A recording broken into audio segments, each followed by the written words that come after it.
I wanna start off the historical segment with a small story about a, a phenomenon called Black Wall Street. I believe I should have did my research for it. I believe it was in Tulsa, Oklahoma. You can look it up. Black Wall Street. It was very. I think it was like in the early 1900s. Anyway, people may or may not know when segregation was very prevalent. Jim Crow laws were going on in the South, which stopped black people from voting, owning land, opening businesses, participating in society basically. What black people were forced to do was set up their own businesses because they couldn't go to the white businesses. They had been integrated into society, so called, but they couldn't shop at any of the stores. They couldn't use any of the facilities, so it really didn't matter. So I'm not gonna starve. So if I can't buy food at your station, I'm gonna make some food, or I'm gonna go buy food where I can buy food. So eventually, what you started seeing happening was these black communities that popped up that provided services to all the people because out of necessity they had to, because they couldn't get it anywhere else. Um, they couldn't get it anywhere else. It was done out of necessity. But what people didn't expect was that these communities started to thrive. Man, they started to thrive. They are so underreported in history. Black Wall Street is just one. Is just one example, but there are many other examples. And again, this whole concept was born out of the fact that black people had to start opening their own businesses to provide their own goods and services for their community because they couldn't participate in the white people's community and get those goods and services. And as a result, they thrived. Not only did they thrive, they created some very wealthy societies, Black Wall Street being one of them. Long story short, this community got so successful that it ended up getting burned to the ground in a race scenario, race war scenario type deal. Basically, there was some justification made. This man looked at my wife, arrest him, burn the nigger's village down. That's what happened. Um, but I just want to say that to say that again, you look at any modern city, any major city, you check the Chinatown, check where the Latinos get together. It's the same thing. The people in those communities own those businesses,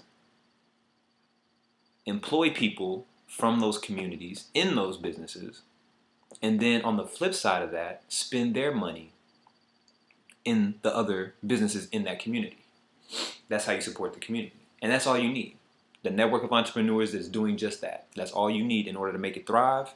I'm going to keep hitting that on the head again and again and again, because all it takes is one, a network of entrepreneurs, and two, the integrity. So integrity is always key. That's the first thing. You can't even do anything without that. So you need the integrity, you need the network of entrepreneurs, and then you just need somebody to organize it.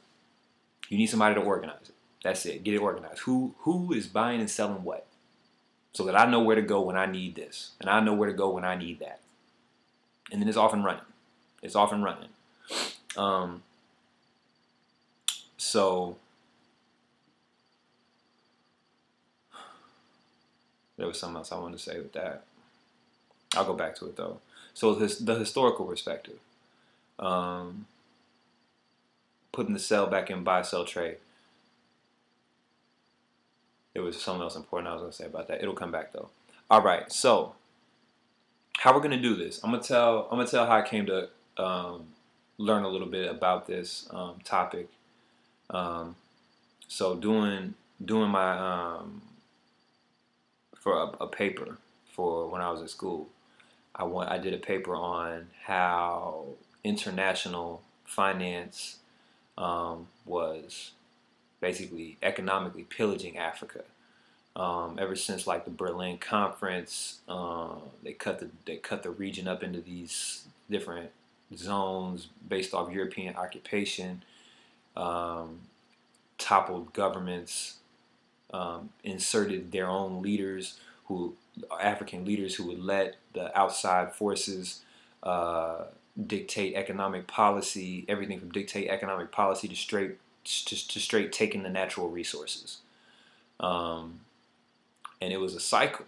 it happened almost, I think it was something like almost every country except maybe one or two countries in Africa, the main culprits being the IMF and World Bank, the now infamous IMF and World Bank. But it was a systematic way they would break down these African countries. It was systematic. It was countries who there would be internal turmoil, and then they would get them trapped into these cycles of debt through these loans, and then when the African countries could not pay the loans back, then just like how it is, the countries would start dictating economic policy. So just like it is when the bank owns you owe money to a bank. If you can't pay a bank back, they taking those assets, right? But if I'm a country and I owe another country money, but I can't pay, then they're going to come take my assets. And not only are they going to come take my assets, but depending on how much debt I owe them, they're going to start dictating my economic policy because I owe them so much money. I've just lost my autonomy and my sovereignty because the money is the power in the system we've created for now. So you have to have it in order to maneuver for now. So I was doing this paper and I was reading about, I read a lot of different sources about the method by which these elitist financial powers, based mostly in the West, Western Europe, and of course the U.S., would take advantage of these African countries through the use of debt, take over the economic policy of the government. Called political economy. It's the interaction between the laws created by the government and the running of the economic sector, the operation of the financial sector. That spot of interaction between government and finance it's called political economy. So they would basically take that process over. They would institute all these laws that would be very beneficial for rich elitist countries and not beneficial for the poor developing countries, and then they would monopolize the resources, and then they would rinse and repeat and go to the next country and do the same thing over again. It was systematic. And then, so long story short, they also tried to do it. They didn't try to do it. They did it in South America as well, in the 70s and 80s. Flipped those governments, put in these different economic systems. Free trade. Oh, the big beast, free trade. Because the thing is, free trade is beneficial if you're up and running, well organized, highly powerful economy. Free trade is great. If you're a developing economy, free trade is bad. You know what I'm saying? That's the same reason we're going to get into it. But a small explanation of it is why Walmart wipes out the mom and pop stores. They're just two levels of competition. As a customer, you're going to go where you're getting the best deal. Mom and pop, you're going to support them, but if Walmart comes in the neighborhood, you may still shop at mom and pop, but not as much. And some people are just going to stop shopping mom and pop altogether and go to Walmart because it's more products, less prices, more efficient, more variety, etc., etc. But that's what happens in a free trade scenario. The powerful economies dominate the developing economies, the smaller economies, and that's what the biggest method was. How they destabilized South America, how they destabilized Africa, was that they would impose these free trade policies. They would put these developing economies on the same stage with these powerful economies, of Great Britain and France and the U.S., on the same stage with Somalia and Venezuela. Like, they're going to wipe them out. They're going to wipe them out because they have more resources, they have more money, they've been in the business longer, and not only that, they're going into it with an intent to rob you blind anyway, and they're more powerful in a game where money is power. In the game where money is power, whoever got the most money and resources, they making the rules and they doing what they want to do. So that's what the free trade thing was about, and that's how they were destabilizing these countries. So I did my paper on that, and it was, it taught me a lot. It was interesting. And then, so this is 2005, maybe 2006. And then what ended up happening was, this was right on the cusp of our financial crisis that began here in the U.S. And what ended up happening was I saw the parallels between what Western financial powers had done to Africa and South America and what they were now doing to the U.S. they were doing the same thing to the U.S. now. The U.S. was getting, you know, getting the stuff it was always dishing out. Because that's another thing we need to. And I'm gonna divert. Before I divert, let me remember where I'm coming back to. I'm coming back to how the U.S. got. All right, so the biggest thing, well, I guess it ties into how the U.S. got. The biggest thing we need to understand about this financial crisis that's happening right now is that a lot of blame is going on to Wall Street, and rightly so. Rightly so. They deserve a lot of the blame. But we cannot lose sight of the fact that the people whose paid job it is to regulate the financial sector were not doing their jobs, or were in fact playing a part in this whole thing. And I'm talking specifically about the entities in our government, because that's the whole point of political economy, is that corporations are going to be corporations. I'm not really mad at I'm disappointed, but I'm not mad at Bank of America or Goldman Sachs or Lehman Brothers, because they were just doing what they were designed and intended to do. You can't be mad at a tiger for being a tiger, You can't be mad if a tiger, riles off and, bites somebody. It's in its nature, right? And so the nature of these corporations is to make as much money as possible in our current mindset of selfishness and greed and all that. That's the mindset. Make as much money as possible. So that's their mission. We know this. So we shouldn't be surprised when they do it, and when they take steps to accomplish that goal, to make as much money as possible. We can't be surprised. But the failing was the mechanisms we had in place to stop that from being a destructive process to our society were compromised. So I guess I'm kind of sugarcoating some stuff. So I guess I should, just make it plain, is that it was the government and the financial sector working hand in hand to make this whole thing happen. Okay? The financial sector could not have done it without government assistance. And I don't mean incompetence on the part of the government. That's not what I'm talking about, because if it were just incompetence, that's one thing. I'm talking about willful collaboration.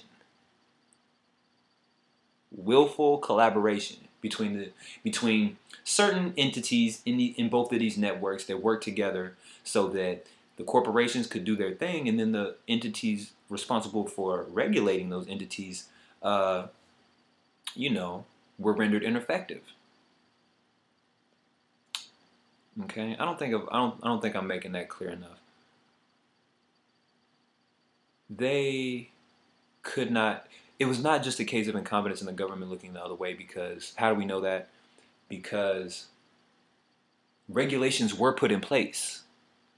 Okay, the regulators were regulating, but they were regulating on the side of big business. They were supposed to regulate to balance, keep things balanced, and to keep things fair, and to keep things just. That's how you're supposed to regulate. But they were regulating so that the elite financial powers could do what they did, and which was manipulate the loopholes in the system, and with the help of lack of regulation, or regulation in their favor, which I should say, they were able to take the taxpayer, the American taxpayer, for everything down to the socks.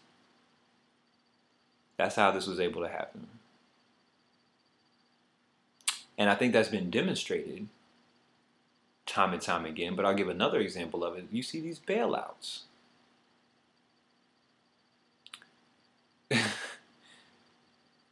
Those bailouts a few years ago were ridiculous. Because you ended up giving billions and what ultimately ended up as trillions. A lot of people don't know that. A lot of people think it was just that first $700 billion that they came and got. After they came and got that, that was the inch that gave the mile. It ended up in trillions. Okay? Once we ended up we gave those trillions to the same exact people who are responsible for the situation in the first place, without changing any of the mechanisms that created the situation in the first place. Nothing changed. There was no more accountability with the regulation. The people in power were not removed. We shall continue.